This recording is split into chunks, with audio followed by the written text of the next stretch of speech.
and welcome back to the People and Planet podcast, where we explore the innovative solutions and inspiring stories really shaping the world. In today's episode, we have the pleasure of speaking with Sameer, the co-founder of Kidzovo, a pioneering platform revolutionizing children's digital experiences. So Sameer, it's an absolute pleasure to have you on the show. Pleasure to be here and nice to talk to you again. Yeah, cool. So, look, I guess just to kind of sort of dive in then, I wondered maybe for, obviously the people listening, if you could maybe give us a bit of insight into, Kidzovo's journey from sort of inception to launch. I think that was back in sort of 2022, if I'm not mistaken. And maybe kind of sort of just highlight some of the challenges that have kind of sort of come your way on that journey. Absolutely. So yeah, we started on that journey. Primarily, like my co-founder Rahul was working with AI and content, and he was directed to the kid space by a friend of his. And when he reached out and I started researching the kids space, I was very surprised to see the relationship with technology that kids had, especially right after the tail end of the pandemic. Um, Kids were getting addicted to technology, and this was distressing for me for two reasons. Because I've been an engineer, I've been with working with technology for a while, I've been really excited about it, and since my childhood I've actually felt that it was a good thing. I got a computer when I was in fifth grade, and so that's what got me interested in computers. So this was not a good feeling for me to find that kids are having this unhealthy and negative relationship with technology, and I wanted to change that. And once we sort of dive deep and actually look through a lot of research around it, I felt confident that it's not really that technology is bad. We cannot introduce technology to young kids. It's just that the platforms out there that are the most popular and that dominate kids' time, that's not really good for them. And for example, I mean, if we want to talk about the elephant in the room, it's YouTube. And if you look at YouTube's monetization model and the algorithm, it's incentivized to make kids watch the content for longer and longer. So kids can so they can get more ads in there. And when the algorithm is optimizing for that, it tends to, recommend unsafe and harmful content. And that's where we believe that we can actually make a difference. We can build a platform that has different incentives that can actually be healthy and useful for kids. And so yeah, that's sort of how we started this journey of building Kidzovo. And I think you asked another question about what are the sort of challenges we faced during this journey. I can talk about a couple of them. For example, we were completely new to kids space, like me, my co-founder, and our early team. We've built a lot of software, we've built a lot of products, but never for kids. And there's a whole lot of things that we had to sort of learn in a trial by fire kind of. So, for example, like most products are very text based, right? Most user interfaces are text based, but when you're building for kids, a large number of them don't know how to read and write yet. So you have to rely on audio as like a big part of your user interface, and that's something we didn't know. We had to sort of learn it when we tested it with kids. So that was one of the challenges. The other challenge was around privacy and safety. There's a lot of regulation in kids products, and we wanted to take it very seriously as a new product that's positioning itself as a healthier and more secure and private alternative. We wanted to ensure that we meet the gold standard of privacy and security and exceed it. So we worked with this company called KidSafe, and they help companies understand the COPPA laws, understand the best practices of kids products, child privacy online. And so we implemented it, and we got the certification 6 months into our journey, which is usually pretty fast. Like most companies tend to get after they mature. So that was another challenge. I think lastly, I'd say the challenge was speech recognition. Speech recognition is something we take for granted actually these days, but speech recognition for kids is a bit harder, again, because of the laws surrounding child privacy. You do not have access to a lot of child voices and voice data. So speech recognition specifically for kids is harder. So we didn't have a lot of data, so we had to make minor tweaks, and we are slowly getting better at it. I'd say we're still not as good as we want it to be, but we're pretty happy with where we are. And so those are a couple of challenges that we face so far on the journey. Cool. Well, it sounds like it's been certainly a busy couple of years for you. Anyway, I think you mentioned something obviously really important. When you was kind of sort of discussing some of the challenges there, and obviously part of the reason that Kidzovo was kind of incepted in that sense. So you mentioned about YouTube. So the kind of obviously and as you mentioned yourself, the addictive kind of sort of nature of those of specifically YouTube, but there is other kind of sort of platforms out there as well, has really kind of sort of raised concerns about their kind of impact on children, and it's definitely a problem and something that that does require a solution. I guess how does Kidzovo address that issue in particular around addiction, and how does it kind of sort of break that loop through your interactivity? Yeah, so that's a great question. I think first up, just making the content interactive makes it much less addictive. The reason being, the child is actively participating, their brain is engaged, they're spending effort and energy into doing those interactions. Sometimes it's tapping on the screen, sometimes it's just thinking about what's the right answer. So all of that takes energy and effort. And so because it just requires more energy and effort, it becomes less addictive. Similarly, if you think about it, like I use this example a lot. If you think about like ourselves, we've all maybe binge watched TV shows 8 hours maybe. I've definitely in some days binge watched 8 hours of shows like at a stretch. But I've probably maybe once or twice in my life maybe like spent 4 or 5 hours at a stretch learning something. That's because learning has a lot of cognitive effort and load. And so if you're learning something, if you're actually using your mind and brain, it's automatically less addictive. So that's the first thing that we do.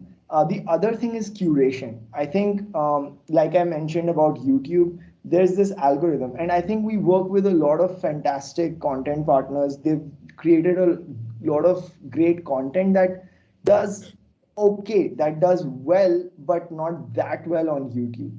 What content seems to work very well on YouTube is which has a lot of fast changing visuals, which is a little bit overstimulating for kids. A lot of sounds and nursery rhyme kind of content that seems to work really well on YouTube. But if you have any kind of learning content where kids are learning something, there may or may not be like a lot of music in the background, the visuals are not changing that fast, that kind of content does not seem to work that well on YouTube. So that's the exact kind of content that we curate. And so that like choosing the right content also helps us tackle this problem of screen addiction that's going on with kids. Sure. And so there's a couple of things that you kind of sort of mentioned there that I'd just like to kind of sort of dig a bit deeper on. So your approach obviously involves collaborating with content creators and obviously them developing that interactive content for children. I guess how do you ensure that the content is both engaging, educational, and also I think we've kind of sort of discussed when we've had conversations off screen that AI plays a part in enhancing these experiences as well. So I wondered if maybe you could just give us a little bit more insight on that also. Yeah, absolutely. Let me just walk you through how we pick and choose content and bring it live on our platform. So first, we work with content partners and content creators. That's really important for our mission. I think there's a lot of great apps out there that are interactive in nature. There's Khan Academy Kids, there's PBS, and I really like these apps. And when I was researching in the beginning, one of the reasons I found that YouTube still dominates while these apps exist is because there's this seemingly endless amount of content available on YouTube that's not available here. So we wanted to think of scale before we start. Like, how can we make this platform have large impact? And that's only possible if we get kids to come back here and not go to a place which would prioritize, other things over like learning. So that's why content partners and working with them, collaborating with them is really important for our mission. Second thing, we have an in-house team of educators and parents. They handpick content from our content partners. So we have access Oh, to cool. our to a huge library of content from our content partners.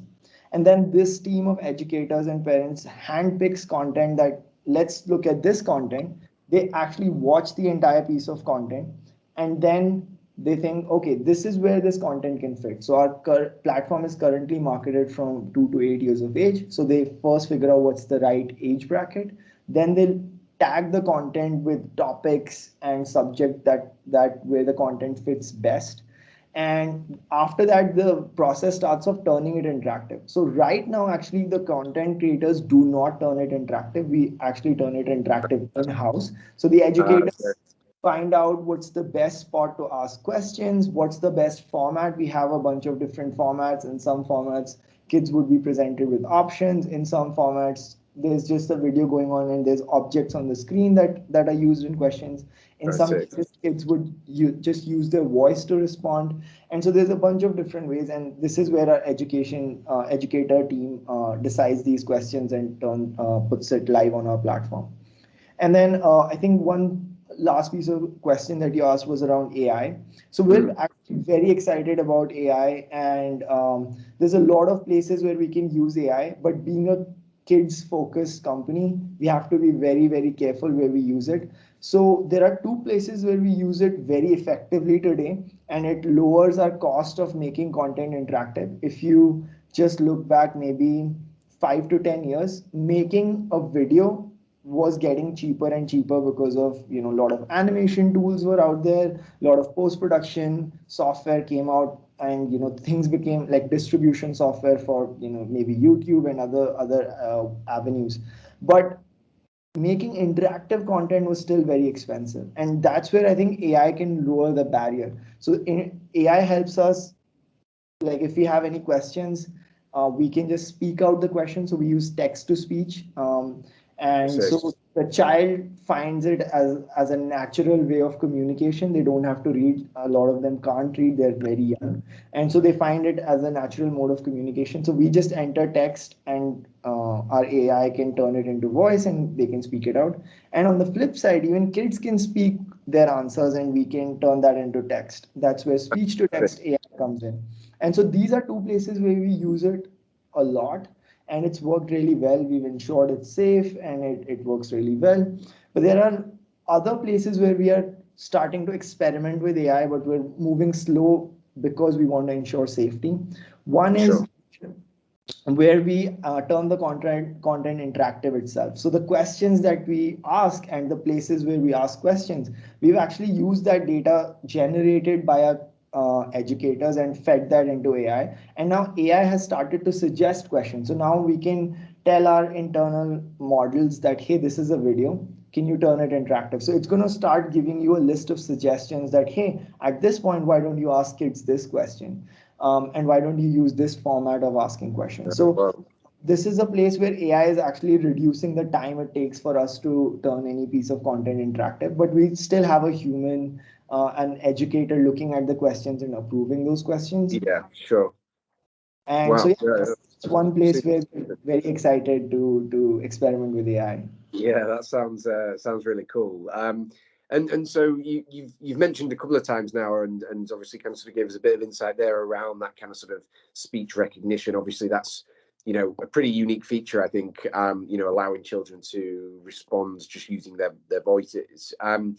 I guess in your opinion, how does that kind of interactive element contribute to both the enjoyment and the kind of sort of learning experiences overall? And is there any I don't know, specific examples or success stories that demonstrate that impact of speech recognition specifically? Yeah, of course. So I think First of all, as I had mentioned before, it's just a natural way of communication for a Yeah. child. Like as we grow older and we become efficient at certain jobs, we learn to use user interfaces and text-based communication methods. But for kids, language and speech is the first mode of communication, so it's just natural for them. The other reason why it helps us is as a company, it's very important for us, and it's part of like how we think and how we build experiences, that we do not make kids feel like they're being assessed. So even when we ask questions and they get it wrong, we try to be very affirmative and positive that, hey, the right answer is this, but we'll keep trying and we'll get it the next time.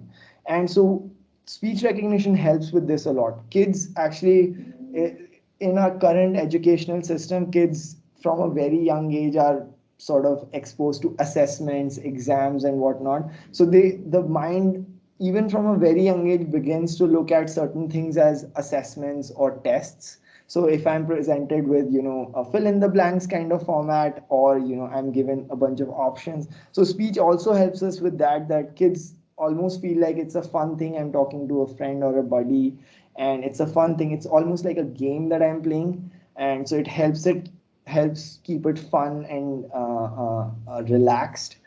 So that's another place where speech is really helpful for us. In terms of success stories, I think off the top of my head, I can think of one. In the early days, like when we were like testing the product, we had a small set of parents. We used to call them co-builders. They were building the product with us with their feedback, and so we used to have a series of video calls and interviews with them just to collect feedback. What were their thoughts every 2 to 3 weeks after they've used the app? And so one of the parents told us that their, I think, 3-year-old daughter used the word microplastics in some conversation. And they're like, what? Where did you pick up that word? And the child said, I learned that on Kidzovo. And so on the other hand, the vocabulary is still, getting built, and microplastics is a kind of advanced word for a 3-year-old, I think. And so that was a great story that, if kids Sure. are challenged, if kids are encouraged to speak, they can actually learn pretty fast. In fact, I think just before our podcast, I was reading some news that there was a child in India, I think, who was, I think, 1 year or between 1 to 2 years, I forget. And she's learned to recognize 200, 250 things, and she got a Guinness Book of World Records. So kids are really, really good at learning from the Mm. environment. And I think it's our job as a society to like give them an environment that is safe, relaxed, where they can learn, and then give them as many opportunities to learn. And I think the speech feature, in my opinion, helps them do that. For sure, for sure. And kind of sort of just on the, I guess, on sort of topic of speech development, really. So as we probably know, the pandemic itself had an impact on children's social interactions as a whole, and also kind of sort of speech development as well. That's kind of sort of something that I saw firsthand with some people that were close to myself, that there was definitely a slowing in the speech development. So I wondered like how Kidzovo addresses those sort of challenges and really helps children develop speech skills whilst they're using the app. Like, is there any specific strategies or activities that to promote language development ultimately? Yes, absolutely. I think first up, it's really unfortunate the kind of things that are happening with speech delays all across the world. I think there's a lot of research going in on that topic, and I really hope that as a collective society, we'll move forward and learn from this experience. I think from the latest research that I've read, it's that if we encourage kids to speak more, even if they get it wrong, even if they're just trying, speech is going to get developed. There are obviously exceptions to that rule, but for a large majority, what happened during the pandemic was there were much less social situations, much less areas where kids were trying to speak, right? Parents had less time to spend with the child. If a child who's just learning to speak, parents are around them and using words, Yeah. and kids are speaking. So that's how we built our strategy around speech. We really want to encourage kids to speak, and we do that in a couple of different ways. First, we have, like I said, we have interactive content, and one of the formats of interactivity is that we're going to ask a question, and the kids are going to respond with their voice. For example, there's a apple on the screen, and I say, "What's the color of the fruit?" Right? And the kids can say red. Our system is going to say, "Hey, great job, that's the right answer," and move on. Even if they get it wrong, we're going to say, "Hey, apples are red, let's move on, we're going to keep learning and we're going to get it right." And so we just try to be really encouraging of them speaking. Outside of these questions, we also try to help kids express themselves. So outside of videos, our mascot is just generally going to ask them, "Hey, how are you feeling today? What's your favorite food?" A bunch of different general questions that are going to help them express. Sometimes they'll have to go think, and that's going to help build their vocabulary as well, and again encourage them to speak. And I think third, we have a lot of content around language development itself. We have content around phonics, which is really an important stepping stone to getting fluent in language. We Sure. have content dedicated around English language for now, and then we hope to grow bigger from there. Cool. And I guess kind of final question from me then. And you kind of sort of mentioned the kind of growth there. I guess as you do continue to grow, what are the future plans really for the platform? Are there any sort of specific areas or features that you're focusing on to further enhance the learning experiences, and I guess just overall address those concerns surrounding screen time and digital consumption for children? Yeah, I'm really excited what we have in store. Like, we've been working hard on things. I think the kind of mission that we've chosen, it's one of those ever elusive missions that you can keep working and never really reach your goal. I'm really excited about the kind of things we have in store this year. First up, we're going to partner with even more content creators. We found that we're stronger together. There's a lot more people who have the same values and mission as us, and that actually do not have a favorable platform to put their content on. And so we're going to find those partners, and we're going to work with those partners and highlight their amazing content on our platform. So that's one of the important focus areas for us this year.